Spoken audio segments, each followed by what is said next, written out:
Like the Real Housewives of Max Verstappen up in here. Checo's checked out. Joe Monyu is off the track. That steak is cooked. I gotta say, a lot is at stake for Steak F1. Man, even the broadcast couldn't handle that stat. My heart almost was screaming like, how can anybody be a Lewis Hamilton fan? No. Not on my 2024 bingo card. Yeah, we're gonna have to create a new one now.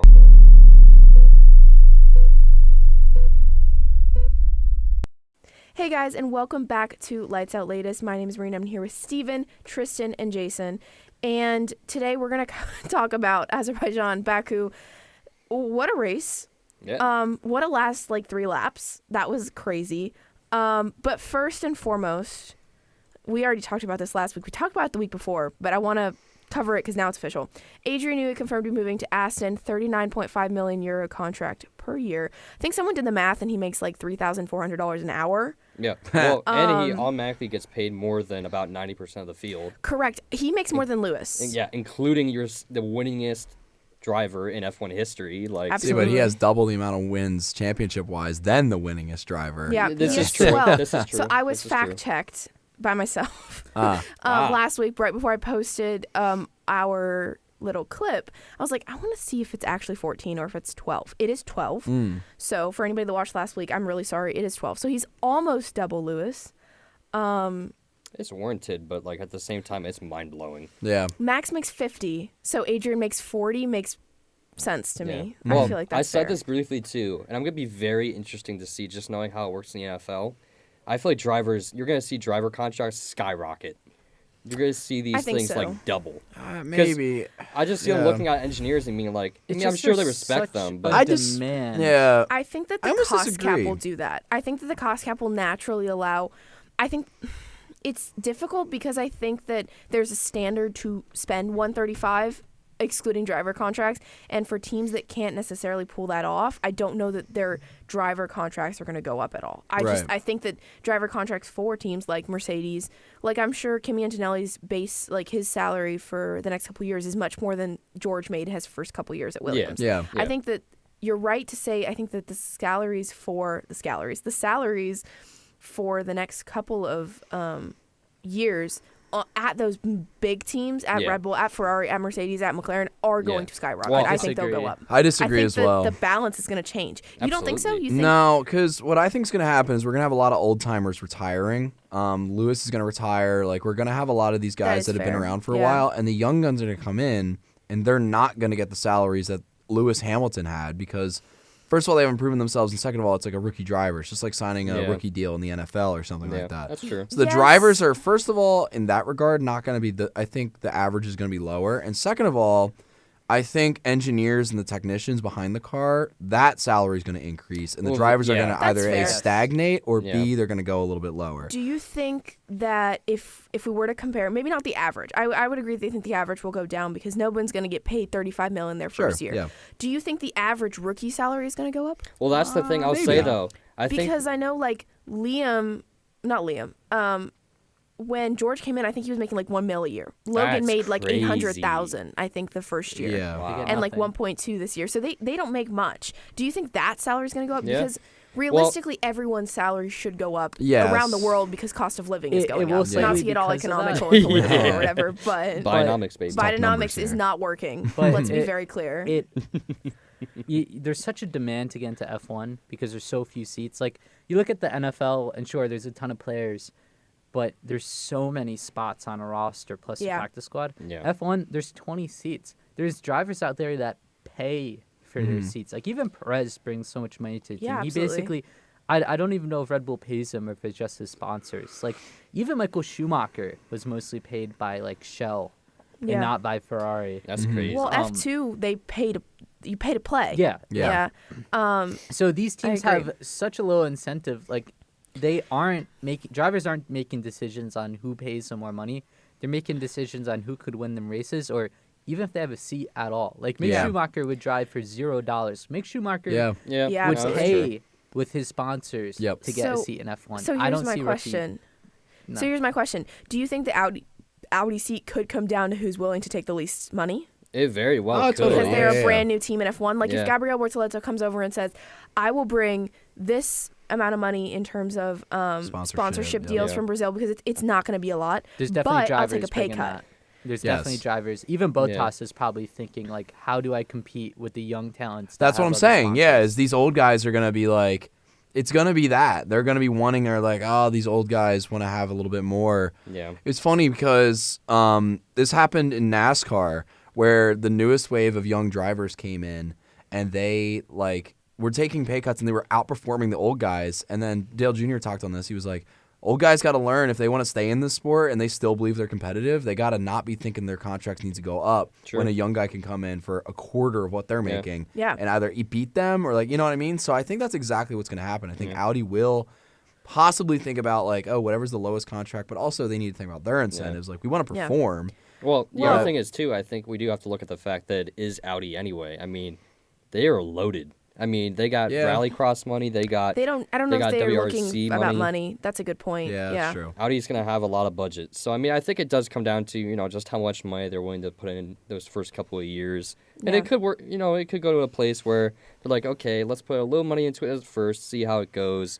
If it goes well, then they'll increase their budget and go from there. One of the points that I made about the Audi seat earlier in the year was that I thought that there was good potential for Bottas to get a 1-year deal until 25, and then they bring in a rookie for 26. Yeah. The thing is, the rookie that's been the F2 driver who's been most linked to that seat is Gabriel Bortoleto. He took the lead of the championship in F2 this race. So they are not necessarily like that option for them is kind of closing because once you win an F2, you can't go back.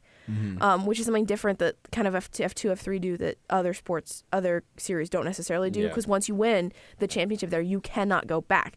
Which means they would, if they signed Bottas for a year, they'd have to have Gabriel Bortoleto out for a year if that's who they were going to go with, or anybody else. So something to ponder on. Yeah, for sure. No, Other than that, I do want to quickly mention, we don't really have to go too much detail into it, but I want to say for the first time in like 3 years of budget cap, all teams were compliant with the 2023 budget cap. However, Alpine and Honda motor manufacturers didn't. They committed some procedural errors, so that's being sorted out with the FIA. But in terms of how much you spent and all that goes into that, everybody was compliant. Yeah, finally. Yay! Big facts, big ups. We did it. We did it. No catering costs. Red Bull catering was crazy. We did it, Joe. I wonder.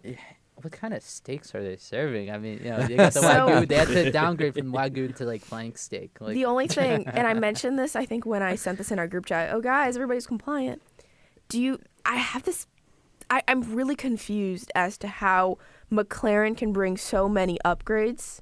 Are they just that much more cost efficient compared to the rest of the grid? Or are we about to see... I think it's wind tunnel time. That could be it, too. That is true, because... that's part of it, right? Like and Red Bull's most recent upgrade failed too. Yeah, that is true. And also, I mean, they don't have. I mean, have they? I don't think they've had any DFs this year. Red Bull? No, McLaren. I was gonna say it happened this weekend. Because I think there was a stat that like McLaren is like the only team to have a driver start every week in the season. Yeah. Yes, I want to say. Well. Like, there's never been a time where they had to, like, retire the car because of engine problems. Lando didn't finish in Austria. Yeah, but I just mean, like, they started the race. But like, there's no I want to say Oscar Piastri Piastri is the only driver that has scored points at every race so far. Right. Yeah. So, hence why, and we'll talk about this in a little bit, hence why McLaren has now taken the lead in the Constructors. With that, let's move to the weekend. I want to talk about my highlight of the weekend. Lando out in Q1. Was brilliant. Well, and I will say, I really appreciate the commenter that I don't know if I shared this to all of you, but someone commented on our video last week and said, thank you so much for not dissing on drivers that you hate. I will say this one time, we all diss on Checo, but I will say this one time, Lando's on my hate list right now, but only because he's competing with Max, and I would have said the same about Lewis in 2021. So let's get that out of the way. Right. Marina hater confirmed. Noted. I don't hate him. I just have beef for now.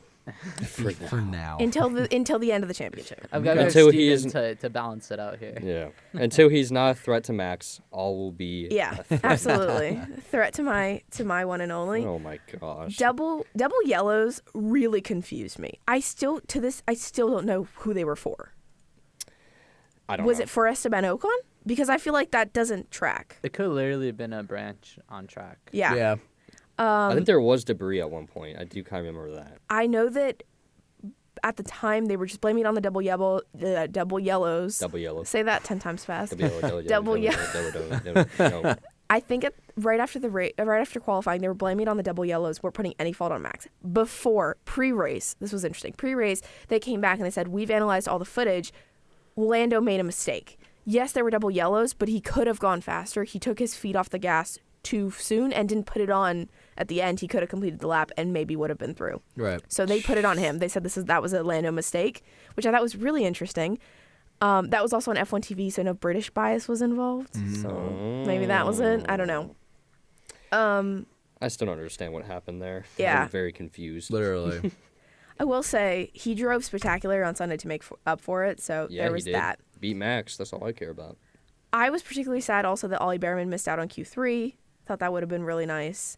And also, Pierre Gasly disqualified didn't make any sense.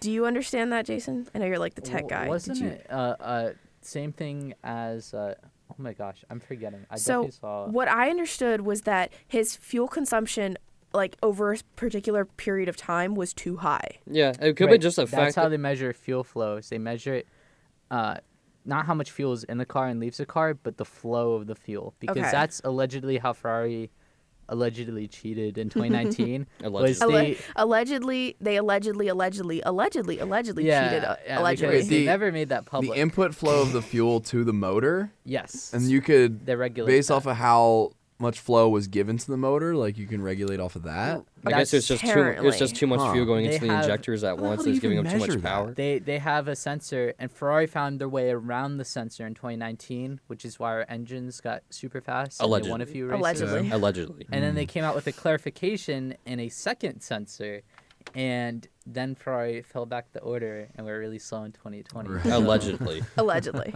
Well, that's fact. That's fact. But that was allegedly why. Yeah. Yes. Allegedly. So that disqualified. That also made, I will say, I have a little bit of beef with whoever disqualified that and decided that Lewis Hamilton was going to take an engine penalty after qualifying, because making the sheet when people get disqualified or have penalties is such a pain. I have to do my process backwards. Yep. So, anyways, other than that, the one thing in qualifying that was particularly interesting was Williams. Obviously, Frank Colapinto, shout out to him. He had a great weekend. It was awesome. Yeah. He proved himself this weekend. Got me fired up. Yeah, that was awesome. I was like, wait, Williams is a team. Like they actually, wait a minute. Wow. We got to look at them now. James Well, I was just talking fan. I was saying That's why before I'm the wearing pod this. started, because we're talking fantasy all the time. It's like, oh, I can finally maybe consider getting rid of Haas and picking up Williams. Oh, yeah. Because they might actually be point scorers weekly now. Well, again, there was some struggles from a lot of other guys like Yuki DNFing and stuff like that, but still. Also, he would have been, I think he would have been P10. Yeah. Because he finished 8th, so he would have been P10 without that crash, which we'll also obviously talk about in a second. Right. Yeah. However, Williams did make one crucial mistake in quali. They had a great run with Franco. Now, tell me why. I don't even know how that happened. How do you leave the cooling system in the car? That's what it was, You right? mean the leaf blower? Have you seen leaf blower? Yeah, they left the leaf video blower of in the the car. car Looks pulling like a out of the leaf blower. garage? It is. Yes, It's literally and a the leaf guy blower. running after it. Yeah. Like on the leaf blower, and the guy and the pit lane guy pulled out the car, told Albon to go. His hands were still on the leaf blower. It just ripped out his hands, and the car ran away. He was so close to getting hit. Yeah. Now- It was crazy. Now, this is a really important point of why it was so weird with the marshals. Is once the marshals touch the car, that's assistance, and that assumes that takes out your car. You're not allowed to compete after that. Okay. So basically, over the radio, they had to tell Albon, "Hey, take it out and throw it away from the car. Don't let the marshal touch the car. Yeah. Don't let him do it." But does Albon get a penalty for that, or no? Because there's no external assistance. He it's just just had him to doing it. Remove something he and literally- throw it away. That's funny. I want to say, and I could be wrong, but I want to say he actually removed his seatbelt, lifted himself kind of out of the car and pulled it out behind him and then threw it to the side. And I went on board with him after it happened, and it was it was him in his ear telling, you have to pull it out. Don't let them touch the car. Push it off the car. Don't let it touch the car. Don't it was so funny. That's so interesting. I'm interested though, Tristan. I wonder how this would have been handled in NASCAR. You know what's funny? I was just thinking about this. So there was a moment a long time ago, Robbie Gordon was racing, and he took a piece of styrofoam from his roll cage and threw it out the window to cause a caution. And they got him on camera. They were like, hey, You can't do that. It's not allowed. Like, obviously, that was during the race. Like, if this happened during the race, I don't know what rules are. But obviously, if they saw, I don't know. That's so funny though, because that's the first thing I thought of. I was like, wait a minute. I think if like I don't know, if like Jimmy Johnson did that, I don't think they would like that at all. No, like, not at all. But also, NASCAR loves their debris cautions. Like, I know Formula One does too, but not as much. Unless if there's like a lizard on the track. But Godzilla had a kid. But yeah, I don't know. It was interesting. Huh. Yeah. I don't know. It was so, and James Giles talked about it after. He was like, procedural issue. I don't really know how you keep it from happening again, but we hope it never happens again. Well, somebody just didn't do their job, right? Like, that's all it was. Yeah. I think there was just an error in communication. Yeah, as comm majors, we should know that pretty well. That's true. You'd be surprised how difficult it is to communicate and plan as comm majors. That's the thing. We don't have the UCS major. Shocker. Yep. Yeah. That's the thing about common sense, Marina. It's not that common. It's really unfortunate, but that's so true. Yeah. Big facts. Yeah. Also, Charles Leclerc, pole man, 4 times in a row. Awesome. In Baku. However, he's never converted a pole to a win. So yeah, he got close. He did get close. He did get very close. Yeah. And with that said, let's talk about the race. Pit lane starts, firstly and foremost, before we start that. Pit lane starts for Lewis and Esteban for new engine PU. I was looking at everyone's, like the list of everyone. I'd be surprised if everyone doesn't have to take a penalty by the end of the year, which would cause into, I would, if I was the FIA, I'd be like, every single person took a penalty. Why don't I just give everybody another one? Well, like, my question is, if everyone's going to do it anyway, why even give a penalty? It's just, it sounds like a necessary thing. So it's like, why Well, they even can't do change that? the rule now because so many people have already done it. Well, no, but I just mean like in the future. It's just like, no, that's what I'm saying. I think that silly. if most drivers have to take penalties for engine and PU, that might be something they reevaluate for 2025 and maybe give them one more, because you are now doing 24 races plus, what is it, 6 sprint races, 8 sprint races? Yeah, something like that. So we still have 7 races and 3 sprint races to go. I mean, this started back when they banned engine development after COVID. Only for reliability they allowed to level out the engines, to level out a lot. I think they're only still allowed to do reliability upgrades right now. And then that also helps with budget cap because there's less development.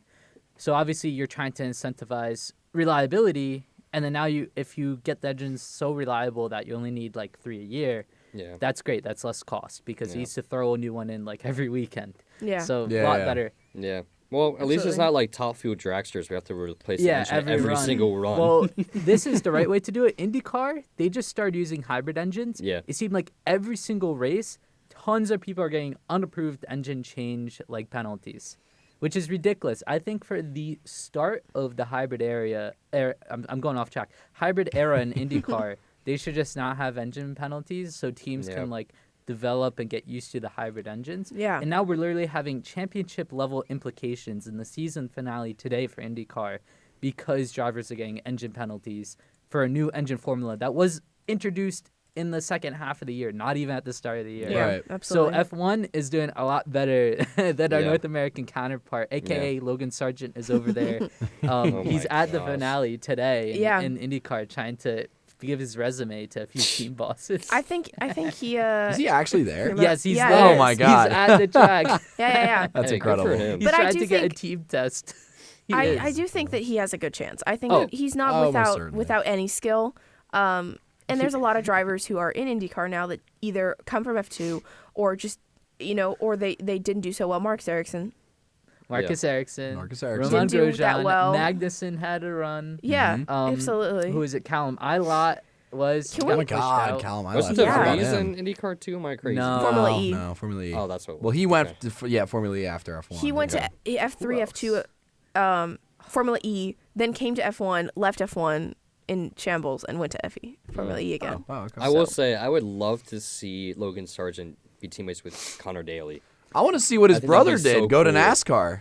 Dalton Sargent. Hey. Yeah. That I could be didn't a know possibility that. too. Yeah, little fun Yeah. facts. Didn't know that. Yep. That's good to know. Oh, yeah. Did not know that. Anyways, lap 1. I want to highlight Lando Norris for one specific Oh, thing. here we go. Because I saw a stat, thank you to Matt and Tommy from P1 Podcast, Whoop, that whoop. Lando this year had yet to gain a position at the start. In fact, he mostly lost positions at the start every race weekend Yes, because he this is kept true. qualifying on pole and losing the lead on the first lap. He gained 3 positions on the start this weekend. So He did it. Congrats to you. Nice. Very nice. Progress, baby. We're making progress. And finally, our pole sitter kept the lead.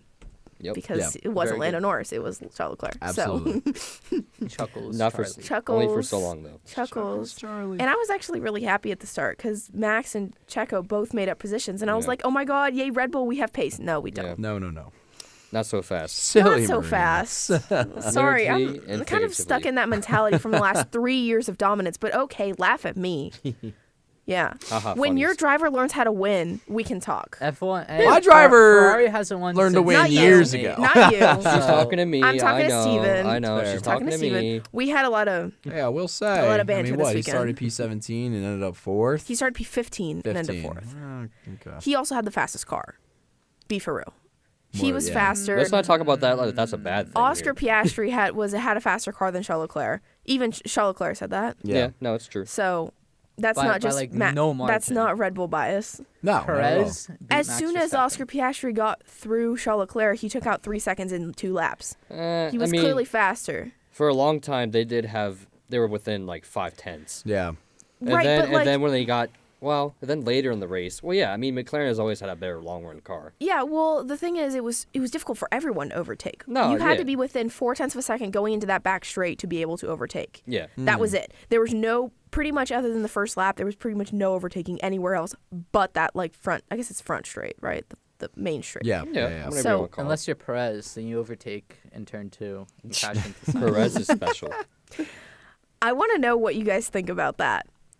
Because I guess we're kind of jumping ahead here, anyways. But I'm still pretty equal on it. I was going to say, mean, I'm pretty 50-50? equal on it as well. that's what the Yeah. FIA Even- said. The FIA have come back and said we are no further investigation. Nobody's getting a penalty for it and Yeah. everything like that. They it's took too each close other to out. call. So It's a bang Because bang play. If you look, I watch it from Perez's point of view. yeah, Perez was driving straight. Sainz was trying to get the slipstream from Leclerc. Leclerc started moving to left. Sainz started moving to left. Now, Sainz had no room on the right. He had a wall. Yeah. So he started to move a little left because Perez had a ton of room on the left.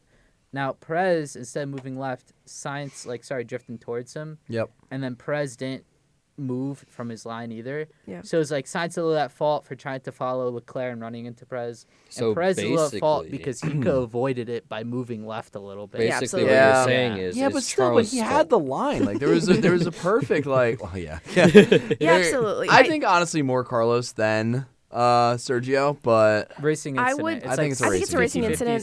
60-40. I think my 2 arguments on either side would be that Perez had a lot of space. yeah, he So did. he could have gone that way. And on the other hand, Carlos is entitled because he is ahead to the racing line. Yeah. Well, I In don't know if that theory. in theory because no, but they come out of the corner side by side. Like he had a quarter panel on him. That is true. So like I think in regards, Carlos had enough room to work with it, but Absolutely. I think I Sergio really also think it's could've more given him a Carlos lot than more. anything. Carlos- But I don't think it's really anybody's fault. I don't know. It's hard to. people in the will not stop. This is going to be one that's kind of similar to the Lando and Max incident in Austria, where people are going to spend the entire week debating whose fault this was. Yeah. Yeah. The tension between those two coming back into the Yeah. paddock was Yeah. next And the level. whole Yeah. weekend, I will they're s- impeding each other during qualifying and practice. Yeah, absolutely. They were fighting it all the way. Yeah. And then they finally took each It other was so out. funny is they walked into the paddock right next to each Yeah. other. Mhm. Like they're gonna crash again walking into each other. This is where I kind of get disgruntled with the Formula One fan base. I look at this incident and it's hard for me to immediately be like, all right, who's to blame? I'm like, this is just hard-nosed racing. Like, if this is Yeah. what this sport is about. Right. Why do people, why does it need to be somebody's fault? Yeah, I sure. agree. I think if, it's just if I agree. Carlos dove into the corner and flipped like Sergio and stuff like that, then oh my God, Carlos is a maniac. But this is just they're fighting for millimeters. like- It's what Formula One. I It's cutting agree. edge. I think it's all the way to the probably- T. I don't see any blame. This is 2 guys that are fighting for a really hard race. Like Absolutely. in general, I it's agree. racing. It's racing. Yeah. I would you I would know? say it's probably the fact that the FIA is such hard asses about it anyway. That's also part of it. So it's yeah. probably like you're looking at it, it's like, whoa, which side's Who's the getting FIA the gonna penalty take? for this? Yeah. Yeah. I think we also live in a post 2021 world, which I know this is crazy to say, but like the final race of 2021, then that's where the culmination of who's to blame. Now we live in a world where it's like every incident has to have somebody at fault. I think the whole 2021 season did that as well. Yes, the whole where season. Anytime you have a season that's so tight, between two drivers, this is going to happen. Anytime you have a season where there are 4 cars, well, I guess I'm going to count Red Bull out of this, and for Mercedes this week as well, but McLaren and Ferrari were so well matched this weekend during the race and even during qualifying that genuinely you always are going to look at like those kind of incidents. You're going to have fun, like when there's the option to go wheel-to-wheel racing, and then there you're going to find someone to blame. Right. Then there's also a lot of bias in it. I think it started with a lot with Sky. I won't lie. I think that the commentators bring it into it a lot. They put a lot of blame on certain people. But when you have those like biases of like, I don't like Checo, and your automatic reaction is that was Checo's fault. Right. And I think also the only angles they played of the incident on live coverage before the post-race show was it looked like Carlos literally just went and took him out. But that's not what happened. No. If you look at it from Checo's angle, he had the little touch. And on that kind of old tires, they're like 2 laps from the end of the race. They've been on these tires for like 40 laps. Yeah. It's so difficult to keep those cars in check. And let's not forget, these cars are the biggest they've been in a long time in a street circuit. It just didn't even look right. It really didn't. You can't flop in Formula One. Like people flop in basketball, football, soccer. Yeah. Well, you can't I flop mean, in F1. if someone touches you and you just like go like whoa, you could probably do something like that. Yeah, 100%. I don't know how the FAA in a would take car, that though. because even if you wanted to like swerve a little or make it look a little dramatic, you'd lose time. So Yeah. no driver's gonna ever do that. Absolutely. It's not worth it. When now that we're on this topic, I want to ask a question. Oh boy. Checo had a good weekend overall. Yes. Before the crash, does the crash negate everything that he did? No. Will Red Bull see this as a failure? That's a different question. That's a different question. Not in the media. I'm talking about for Red Bull, the cost damage of this crash and everything around it. Seeing as they didn't blame Carlos it's a dollar for sign it. sport. They're already so bad.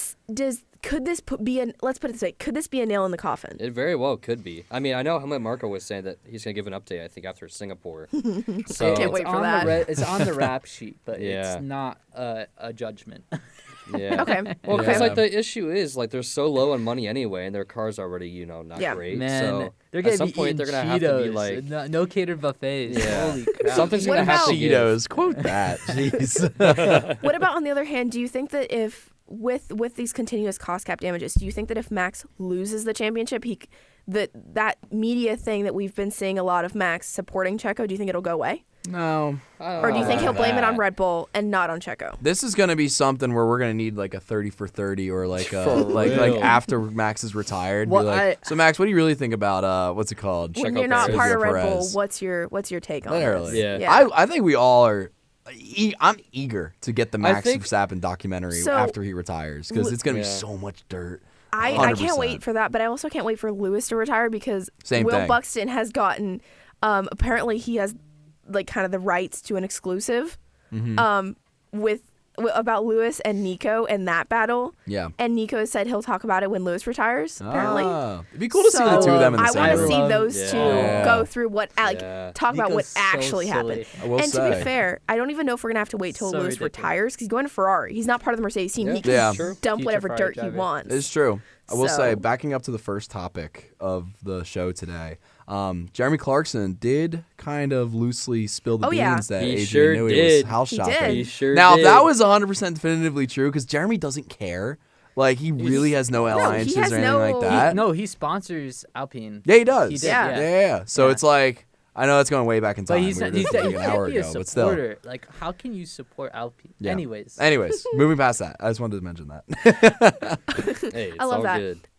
While we're on the topic of stewards and stuff, Max, Esteban, Pierre, Nico, all were under investigation after the checkered flag, for overtaking under VSC. Because once the race ended, because they didn't red flag, they just put it under virtual safety car and they finished the race, and then everybody just like, it doesn't matter, right? Yeah. Because the race is under. But once the race ended, Max was driving past Oscar and stuff and like giving he always does like a little wave or like a thumbs up or whatever to the drivers. And Lando Norris comes on the radio and goes, Max is overtaking under VSC. And I was like, you're not. hey, every advantage he could get. Right? Hey, we also, Literally. you just reminded me of how you were even saying how Max took George's spot at first in the beginning of the race. Okay, yes, I did see this, and I thought this was going to be an investigation. I always watch the race on when I can, on the TV, on the live broadcast, and then I watch on Max's onboard on my computer. And I was watching, and I was like, what are you doing? Like, are you about to... It was on formation lap, and he comes in, and he stops, and I was like, where is George? And George came in after him, and I was like, you did not overtake George Russell on the main straight on the formation lap. Like, are you stupid? Hello? And it was never investigated, and I was like, am I seeing things? But Steven saw it too, so... That's that Max Verstappen tax right there. I guess. You just got a Max warning from them, Verstappen tax. I guess. But, yeah, I don't know. I think the other major implication, kind of going back to the crash, is that Red Bull lost the lead in the constructors because they were going to lose it anyways, but they were going to lose it by a lot less if Checo had finished. You know what year was last time McLaren led? 2014. Yeah, and you know why? Kevin Magnussen finishing P2. Wow. In the Australian Grand Prix. That's crazy. That's a long time to wait. And I know like Lewis spoke about him being really happy for it. Don't get me wrong, just because I'm a Red Bull fan, I can't be happy for I'm happy for McLaren. I think that they deserve it, and we've been saying it for months. When they renewed the contract, I said this is when with Checo, I said this is when Red Bull loses the constructors. And I agree with it. I stand by that statement. Case in point today, in case that wasn't clear. Anyways, what else? Franco Colapinto, more points in 2 races than Logan Sargent had in his entire F1 career. Thoughts? It's crazy. Crazy but true. Yeah. Incredible I don't think anyone's talent. ever... I mean, we're sad to see Logan go, obviously, but this was more than time coming, you know? I mean... Yeah. I think that's the nail in the coffin for his career. He's never coming back. I don't think he'll ever come back. He had a worse career than Mick. No offense to Mick or to Logan, but Yeah. I think he had a worse Formula One run than Mick. The only thing that dictates that otherwise is we need to see who caused more damage. More crash damage? Yeah, that's about it. Probably But they both were pretty bad, so... Well, yeah. every time I think of Mick, I think of the crash in Monaco. Me too. Yep. That's the first one that comes to mind. And then in Saudi Arabia. Yeah, absolutely. Those two were totaled car. Nothing you can do about that one. Yeah. Other one, Ollie Behrman, more points in 2 races than Kevin Magnussen in the 15 that he drove Incredible. this year. Yeah. So, Well, we got 2 different drivers here. We got a defense attorney and we got a driver that wants to get points. Yeah. yeah. Let's see, where's he in the drivers? I was about to say, yeah, because he has those points from earlier in the season. Behrman is 16th ahead of Kevin Magnussen. That's what I just said. He scored more points Yeah. this year than Love to K-Mag see did. K-Mag is... It's crazy. And more than Ocon, more than obviously Franco Colapinto, but he scored 4. Zhou Guanyu, Logan Sargent, Valtteri Bottas have yet to score points this year. And Bottas is 22nd because In a Sargent, 20-car championship. Yep. because Sargent finished higher than him. Wow, Sauber has 0. Sauber is sucks still so at 0 bad. points. They're so Their closest bad. competitors are Alpine at 13. I want to compare them. I might have to do a Throwback Thursday video. What team has had like the worst year ever? And I want to compare like if Sauber is like... I think Sauber might be it. I was going to say, like, I need to find, like, back in time, like, some crappy team that ran at least the whole season. Yeah. Was there anybody that compares Anybody just as that's bad as qualified them? for every race. Because Yes, you yeah, could yeah. go back to like the 80s when there's too many cars. Yeah. And you'd have pre-qualifying just to make it Just into to make it into the qualifying. show. Because there's Yeah, just yeah, too yeah. many teams that would show up. That's what I mean. It's like Yeah. somebody, like a team that somehow qualified every race but was terrible. I don't know. Yeah. Again, Yeah. we'll see. Maybe that's a teaser for this coming week. But we'll see. Yeah, ooh, I'm excited. I want to see this one. Let's also talk about Oscar and Charles. That little battle was incredible, Oh, yeah. Yeah. but also incredibly boring at the same time. I don't know how that's possible. Well, because they kept on getting close and then it never actually happened. They Yeah. get really close. Again, they kept teasing us. Yes, exactly. They just kept getting Yeah. really close. They'd get like alongside each other, and then whoever was in front would just stay in front. Yeah. Yep. I think like that's a little bit. I mean, of course, it's like maybe you could look at it as like the politics of F1 or like the politics of commentating. But like I know as like a football commentator, you're never supposed to get hype like that unless it's like for example, if it's a TD or if you think it's gonna be a TD, you don't actually say anything until you know it's a TD. Yeah. It's the same thing here. You gotta be like, sure, you can hype it up a little bit, but like if you know in the back of your mind that like it's not gonna happen, like. Yeah. Just, Commentators are obviously a little bit unseasoned. Like when they it was hard on the front straight because the sunset you could barely see the colors on the car. Yeah. And they would be like, "Oh my gosh, Leclerc's going on Norris," and it was really just science. It was science on Norris, and not Leclerc on Piastri. So I like freaked out for a second. I was like, wait, no, there's another car there. It's Perez. I was like, what? Yeah, absolutely. Yeah. Well, I think that you couldn't see, and Max talked about this out of the race. He was like, you can't, there's angles and there's places in this track that you just cannot see anything. And you just have to go with your gut. And that's really scary. I know George talked about it as well. He was like, I was so surprised they didn't throw out a red flag because I had no idea where on the track Carlos and Checo were. I had no idea. I couldn't see. Right. Yeah. And it's that could partly have easily been a further crash. These cars is like even the arches over the wheels. Yeah, people are talking about reduced visibility because you can't see how close your tire is to other. That might have contributed to Sainz's also crash. Just this track contributes to that because riding on board with Max Verstappen the whole race was so scary. I felt so scared every time I look at it. I'd be like, no. Lando was coming in like Jaws. Yeah, it was crazy And obviously, I also had like the live timings beside it, and the live feed, regardless of whether it's just a driver feed or with the commentators or whatever, it's always a little bit behind what's actually live. And those live timings are live. Those are exactly on the track. So I would see that Lando overtook Max, but I couldn't see it yet with my own eyes, the overtake, and so I'd just be sitting there waiting, be like, please, and be like, please tell me that the live timings are wrong, that I'm delusional, and it wasn't the case. My favorite part about this lead battle with the top three was it was drivers' maximum push.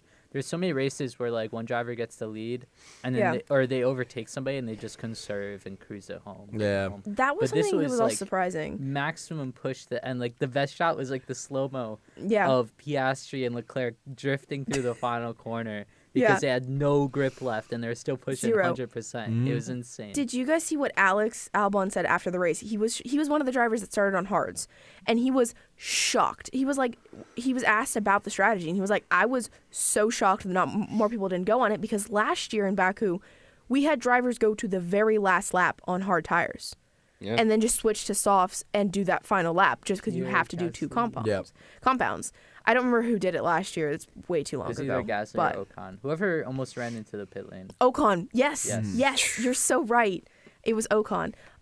So I was surprised, and so was Alex Albon, that more people didn't do that because you can on a hard tire. And I think it was a little warmer this year than it was last year, but you can push pretty flat out on those hards. Yeah. On those hard compound tires. So I was surprised. I mean, I don't know why more people didn't do it either. I don't know if people were just scared. Yeah. But, during the race, I was getting huge, of course, George Russell didn't get the win, but huge George Russell vibes. Yeah. When he won that race, I was like, is Lando really about to do what George did, but do it successfully? Yeah. What a race from him. I'm almost surprised. Obviously, Piastri's driver of the day because he fought for only his second win. But really, I think Lando Norris deserves it. He had such a comeback. Yeah. Well, let's not forget that Driver of the Day is a popularity contest. Yes, so Lando got what mattered. He got points on Verstappen. All time of Driver of the Days. I disagree. There's no way. It's either Lando Norris or Charles Leclerc. No, Max would never get Driver of the Day because they never. Max would win every race and not get Driver of the Day. No, it was because they started Driver of the Day in 2016. And back then, he was the young hotshot that I've never won before. So he got it like every weekend. Yeah. See, you're right. It could 39 Driver of the Days. Next closest is Sebastian Vettel with 23. Wow. Dang. And then, I'm shocked. I'm going to pull out this stat when people P3, talk about hating Max. Lando Norris is at 17. I was going to say, Well, Lando has you have to think about it this way, Marina. When Tom Brady was first in the league, everyone loved him. He was the underdog. It's the same thing with Max. And then they both got stupid good, and then everyone's like, I like that you brought up that point because after Adrian Newey signed with Aston and all that was released, he did a lot of interviews, a lot of press last week. And one of the interviews he did, he sat down and he was like, I wish people knew the real Max Verstappen. I wish people knew the real Seb because when Seb was popular, it was when he wasn't really winning anymore. He was in that he was exactly like Max Verstappen father. Now. He was in that kind of father. He was winning at Red when Bull. He was winning at Red Bull, a lot of drivers at Red Bull have been painted as a villain. I think Red Bull as a whole just does that to you. Oh yeah. Yeah, well, except for Ricardo. It's a little bit, that is true, except for Ricardo. That's kind of surprising, actually. He's look, one of the only ones. No one can break Ricardo. He's always going to be loved. Yeah, but people he was talking about it, he's like, people make him out to be such a devil, but he is such a cool guy. He's such a nice guy. He's so low-key. He's so calm. Well, And obviously, yes, anytime you have someone winning like that, usually they're hated. That's why there's still people that don't dislike Lewis Hamilton, but I feel like it's less. Yeah. I could be wrong, but I feel like there's less haters of Lewis Hamilton there are of Max or of Seb. Mm-hmm. But Lewis has had dominant seasons. He's never been as dominant as Max or as Seb. 2020? Highest percentages is still Max and then Seb, I think. 2020. And then maybe like a Scari or something like that. Like way back in the day when they had like 6 races and you won like 4 or 5. Yeah. So, but I mean, I feel like that's like the main stuff, right? Like you're right. Yeah. Max did win more in 2023 than Hamilton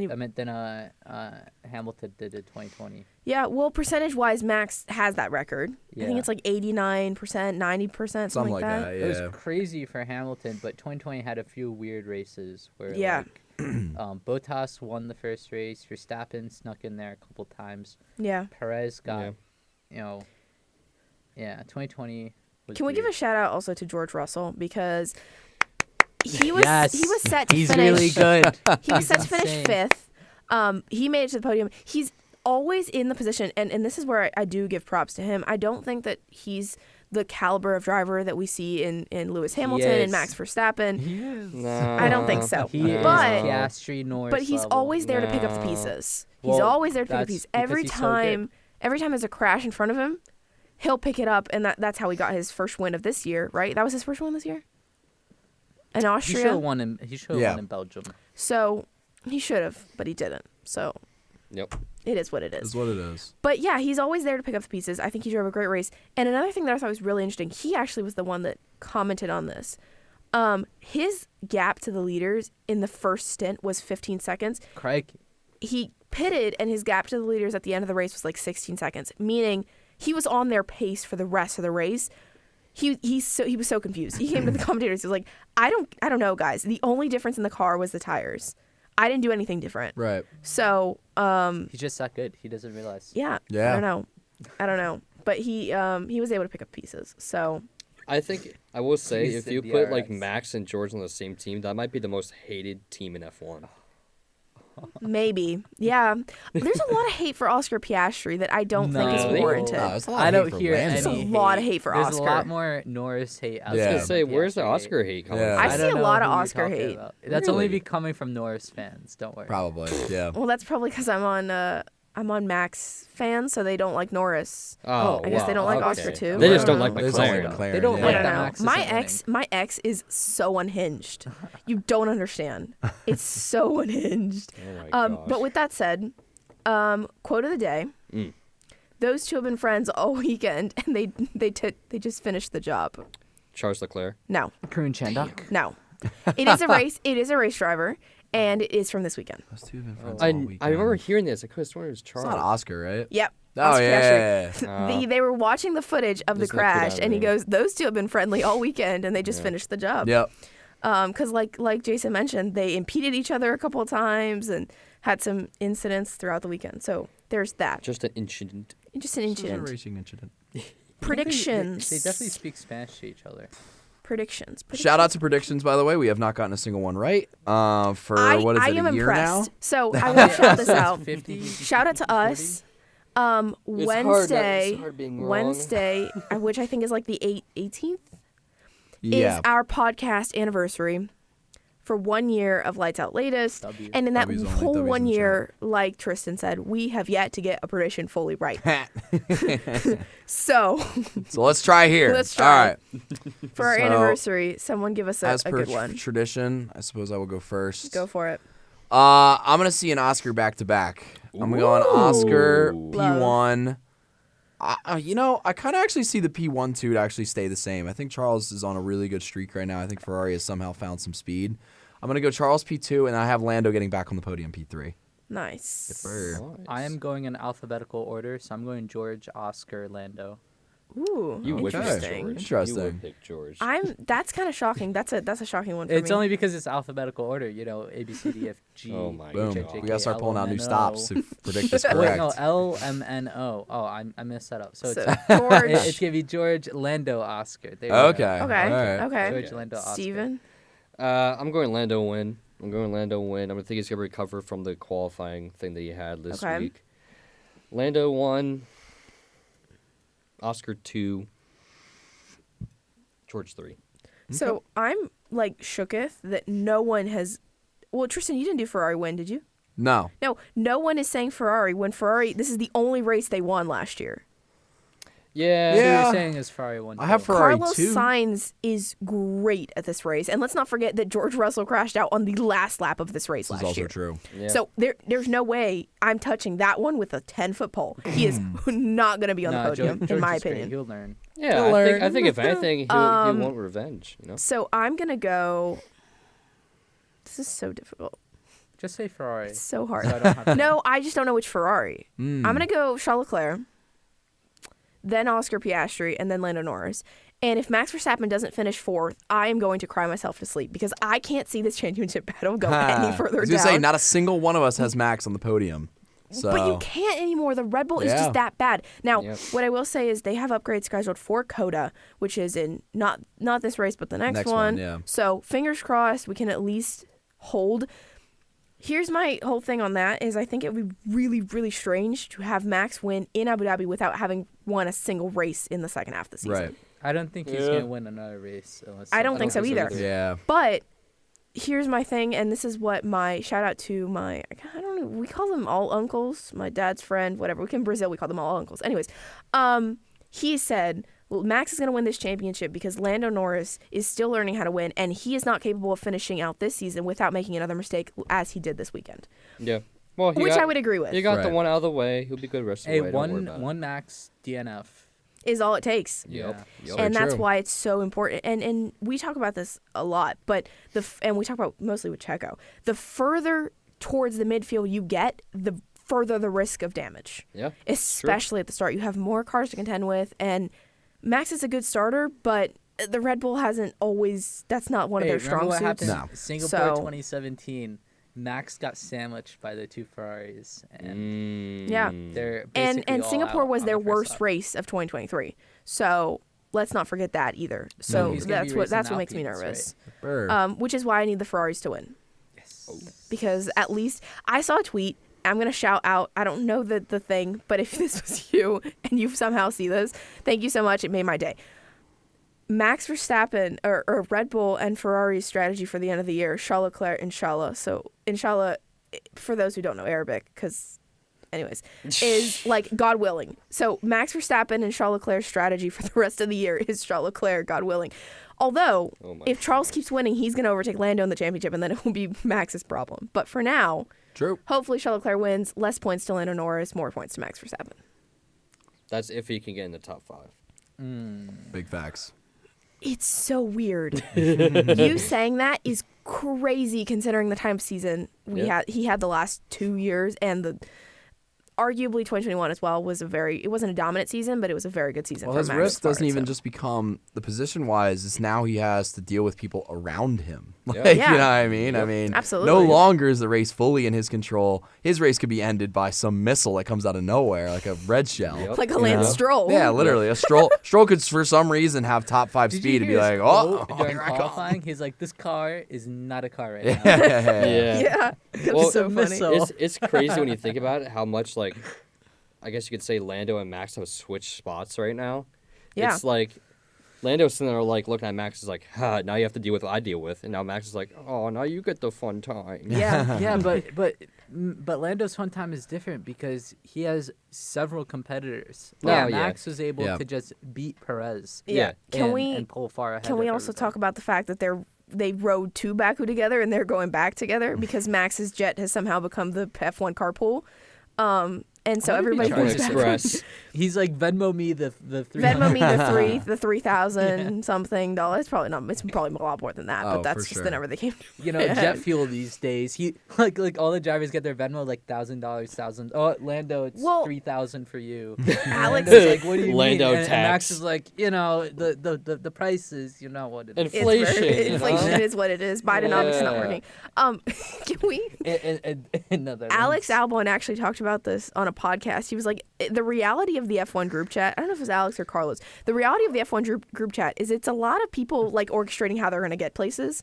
It's a lot of us like talking about things on track that happened. It's not a lot of social stuff, but when it is social stuff, it's like, Anybody have a seat on the jet for this week? Yo, So, Mick is that's like, awesome. anybody got a seat? Period. Yeah. You think Mick is still in the group chat? I don't think so. No, probably There not. was. Did you see there were tweets when Logan Sargent got removed, and people were like, "How fast do you think that George Russell removed Logan Sargent from the F1 group chat?" It would be George. So also Lewis Hamilton totally forgetting Franco Colapinto's name in the post-race interviews today was so funny. Oh my That- gosh. He was like, "What's that kid's name?" Oh, and then the commentator or the interviewer goes like, "Franco Colapinto." He's like, "Yeah, he did a great job today." I was like, Have y'all ever seen NFL Heights by chance? The cartoon? No. It's fantastic. I think they should do it in F1 because the way we were just talking about it, they kind of mimic what happens in the league every week, like the games and stuff like that. like the F1 cartoon they do for like Christmas, but like every week. Yeah, so they Oh, base the okay. cartoon off of what From happened. Bleacher Report. Yeah, exactly Yeah. like that. They should do that for F1. Yeah, that'd be That'd hilarious. Be funny. So funny. Anyways, thank you guys so much for watching. We'll be back next week, as always, Mondays at 11:30 Eastern Time. But between now and then, check out our Instagram and our TikTok at Lights Out Latest. We have Tech Tuesday, Wag Wednesday, Throwback Thursday, Fun Fact Friday, and some Man on the Street content. So, bye, guys. Voice is Peace. sorry.